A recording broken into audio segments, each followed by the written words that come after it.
ሁሉም ዩቲዩበር ስፔሻሊ ጀማሪ ዩቲዩበሮች ዩቲዩብ ላይ ስላሉ የኮፒራይት ህጎችና እንዲሁም እነዚህ የኮፒራይት ህጎች ቻናላችን ላይ ከተፈጠሩ ሊያስከትሉ የሚችሉትን ችግሮች ማወቅ ያስፈልጋል። ዩቲዩብ ላይ 3 አይነት የኮፒራይት ህጎች አሉ። ሁለቱ በጣም ከባድ ናቸው። አንደኛው አንድ ዩቲዩበር ከቪዲዮ ስክሪፕት ራይቲንግ ጀምሮ እስከ ቪዲዮ አፕሎድ ድረስ ያን ሁሉ ሰዓት መስዋዕት አድርጎ ነገር ግን ቪዲዮ ከጫነው በኋላ ገንዘብ አይሰራም ይለዋል። ሁለተኛው የኮፒራይት አይነት ደግሞ አንድን ዩቲዩበር ዩቲዩብ ቻናሉን ለአንዴና ለመጨረሻ ጊዜ ድጋሜ እስከማያገኘው ድረስ ሊያሳጣው ይችላል። እነዚህ የኮፒራይት አይነቶች ታዲያ እነማን ናቸው? ሰላም እንዴት ናችሁ? ውድ የጽናት ሚዲያ ተከታታዮች፣ እኔ ደህና ነኝ ያለው እግዚአብሔር ይመስገን። በዛሬው ቪዲዮ ፕሮግራማችን ዩቲዩብ ላይ ስላሉ የኮፒራይት ህጎች የምናወራ ይሆናል።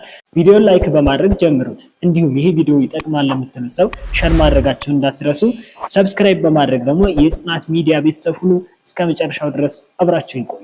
አንድ ዩቲዩበር የሌላ ሰውን ቪዲዮ ሙሉ በሙሉ ሊሆን ይችላል አሊያም በከፊል ወይም በፓርሻሊ ሲጠቀም ያ ኮፒራይት ይባላል። ዩቲዩብ ላይ 3 አይነት የኮፒራይት አይነቶች አሉ። አንደኛው የኮፒራይት አይነት ኮፒራይት ክሌም ይባላል። ኮፒራይት ክሌም የሚባለው አንድ ዩቲዩበር የሌላ ሰው ቪዲዮ በራሱ ዩቲዩብ ቻናል አፕሎድ ካደረገ ወይም ከጫነ በኋላ ነገር ግን የቪዲዮ ባለቤት ይህ ቪዲዮ የኔ ነው ብሎ ለዩቲዩብ አያመለክትም።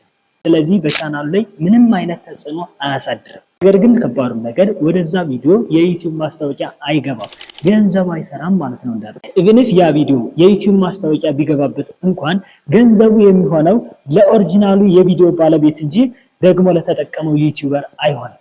ሁለተኛው የዩቲዩብ ኮፒራይት ህግ ሪዩዝድ ኮንተንት ይባላል። ሪዩዝድ ኮንተንት ማለት አንድ ዩቲዩበር የሌላ ሰው ኮንተንት ደግሞ ሲጠቀም ነው። ይህ የኮፒራይት ህግ ብዙ ጊዜ የሚያጠቃው ጀማሪ ዩቲዩበሮችን ነው።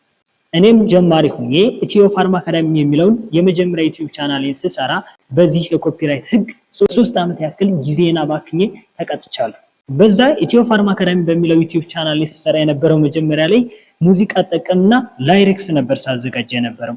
እለቃለሁ ይቀበለኛል፣ እለቃለሁ ይቀበለኛል። በጣም ብዙ ተመልካች ስለነበረው በአጭር ጊዜ ውስጥ 4000 የእይታ ሰዓትና 1000 ሰብስክራይበር ሞላው። ከዛም ዩቲዩብ ፓርትነር ፕሮግራም ሜምበር ወይም አባል ለመሆን አፕላይ አደረግ። ዩቲዩብ አንድ ዩቲዩብ ቻናል ሞኔታይዝ ከመሆኑ በፊት ሪቪው ይደረጋል ወይም ይገመገማል። ያ ኮንተንት የማን ነው ብሎ ያጣራል። እናም የኔ ቻናል ሲገመገም ሙሉ በሙሉ የኔ ኮንተንት አልነበረም። ኤዲት አድርገው ያለበለዚያ ቪዲዮን አጥፈው ወይም ዲሌት አድርገዋል። ያለኝ አማራጭ መደለት ነው። ዲሌት በማድረግበት ሰዓት ዎች አወሩ እንዳለ ጠፋ። ሪዩዝድ ኮንተንት ኮፒራይት ክሌም ሊሆን ላይሆንም ይችላል። የሌላ ሰው ቪዲዮ ተጠቅማችሁ ቪዲዮ ሰርታችሁ ከጫናችሁና ሪዩዝድ ኮንተንት ከተባላችሁ ቪዲዮ ገንዘብ አይሰራም። ለቻናላችሁ ግን ምንም አይነት ተጽዕኖ አያሳድርም።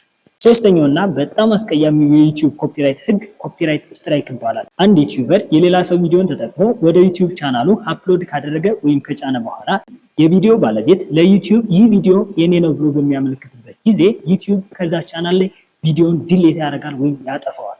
ዩቲዩብ ቪዲዮን ካጠፋ በኋላ ለዛ ቻናል ኮፒራይት ስትራይክ ብሎ ዋርኒንግ ወይም ማስጠንቀቂያ ይሰጠዋል። አንድ ኮፒራይት ስትራይክ ከተፈጠረ ለ3 ወራት ያክል ይቆያል። ማክሲመም ኮፒራይት ስትራይክ የሚፈቀደው 3 ኮፒራይት ስትራይክ ነው። ከ3 ጊዜ በላይ ኮፒራይት ስትራይክ አንድ ዩቲዩብ ቻናል ከሰራ ቻናሉ ፐርማነንትሊ ባንድ ይደረጋል። ለአንዴና ለመጨረሻ ቻናሉ ይዘጋል፣ ድጋሚ አይከፈትም።